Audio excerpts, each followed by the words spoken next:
Hi, my friends. Today I want to present you a new story. Enjoy watching it. I had dreamed of that day since I was a child.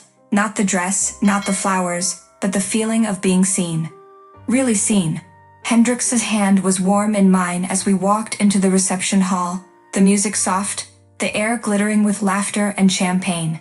For a moment, I believed the old wounds had finally healed.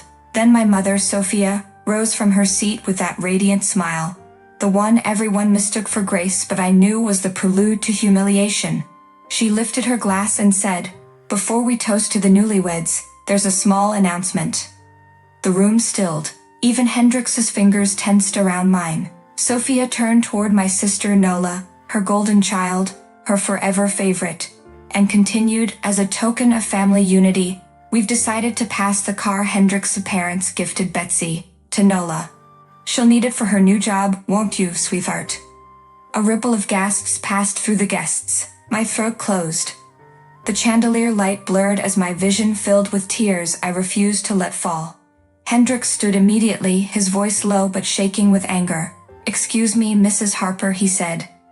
"That car belongs to Betsy." Mother laughed softly, her hand fluttering as if brushing away a misunderstanding. "Oh, darling, family shares everything. Don't be so possessive." Nola's smirk, small, triumphant, cut deeper than any words. "I mean, it's not a big deal," she said. "Betsy won't mind." I looked at her, at both of them, and realized I had lived my whole life as the one who didn't mind. The one who gave, yielded, accepted. But not tonight.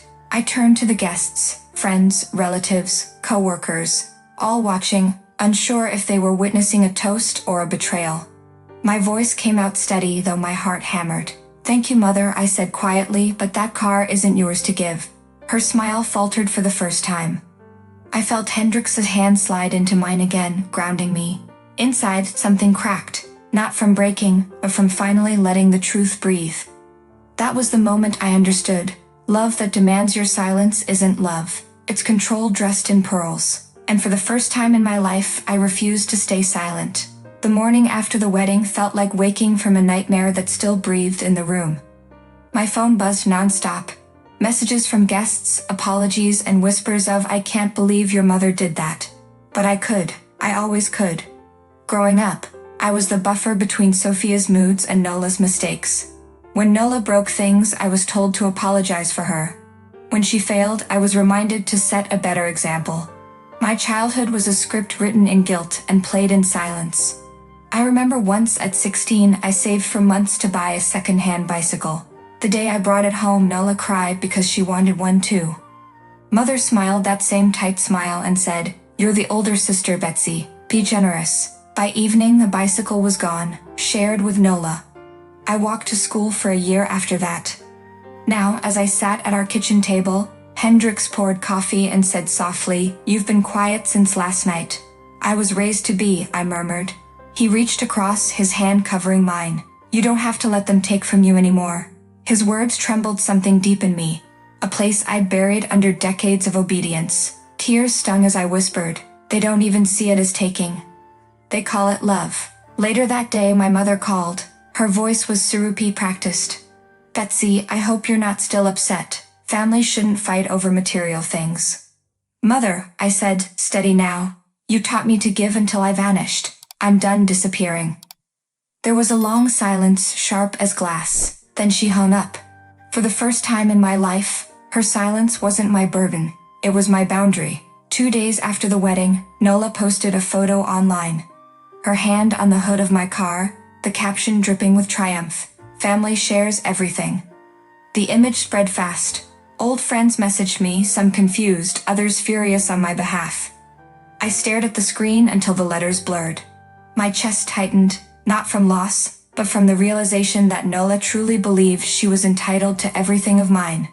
But what she didn't know was that I had been expecting this. Months before the wedding, during one of Mother's planning sessions, I had quietly visited our lawyer. I remembered her words vividly. "You've been taken from your whole life, Betsy. Protect what's yours." That day, I signed a notarized document ensuring every gift or asset in my name was legally untouchable. It was the first secret I ever kept from my family, and it felt like reclaiming oxygen. Now, sitting beside Hendrix, I opened the safe and pulled out the folder. "It's time," I said. He nodded, a small knowing smile. "Let them play their game. We'll end it on our terms." That evening, my mother called again, voice sharp, brittle. "Betsy, Nola's upset. You made her look greedy online. Be the bigger person and transfer the car to her name." I almost laughed through the tears burning in my eyes. "Mother," I said softly, "the car was never yours to give away. And legally it never will be." Her breath hitched on the line. "What do you mean?" I unfolded the paper in my hand, the embossed seal catching the light. "It means," I whispered, "for the first time, your control has expired." And with that, I hung up, heart pounding, tears falling, knowing this single page had finally rewritten my life. The confrontation happened sooner than I expected. My mother and Nola arrived at our reception hall 3 days later, pretending it was a family follow-up dinner.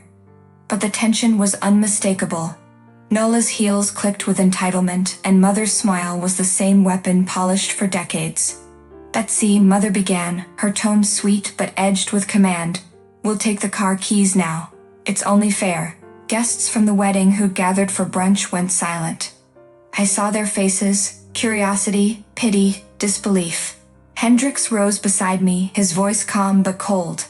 "Actually, there's something you should both see." He handed Mother a neatly folded document, the notarized statement. Her smile froze as her eyes scanned the seal, realization dawning like poison.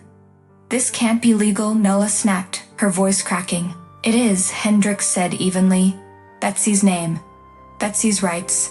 Betsy's car."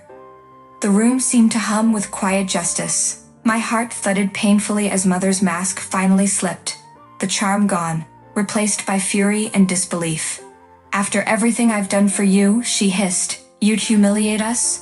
Tears blurred my vision, but my voice held steady. "You did that yourself, Mother. You just never thought I'd stop letting you." For a heartbeat, no one breathed. Then softly, Hendrix pressed the keys into my palm. The guests clapped, hesitant, then growing stronger, as if the truth itself demanded applause. I turned toward the exit, my mother's voice fading behind me. This time, I didn't look back. I drove away in the car they tried to steal, and for the first time, every mile felt like freedom earned. The morning after the confrontation, the house was unnervingly quiet. No ringing phone, no guilt-soaked messages, just the sound of rain tracing the windows. For the first time, I didn't flinch at the silence. It felt sacred. Hendrix walked in, holding 2 mugs of coffee. "Peace looks good on you," he said softly. I smiled faintly. "It feels strange, like I've stepped out of a lifetime of noise." He set the cup before me. "You didn't just stop them, Betsy. You stopped the cycle." Later, I checked my phone. One last message from Mother. "You've changed. I don't recognize you anymore." My reply came easily. I finally recognized myself. Then I deleted her number. That evening, we drove out to the cliffs. The sea below roared, but inside me there was calm. I rested my head against Hendrix's shoulder, watching the sunset melt into gold. "I thought revenge would feel louder," I whispered. He smiled. "Maybe peace is the loudest kind." As the waves crashed beneath us, I finally understood. Silence wasn't emptiness. It was freedom echoing back after years of being unheard. Friends, what do you think of this story? Write your opinion in the comments. Would you like more stories? Don't forget to subscribe and hit the bell button so you don't miss any videos. See you tomorrow.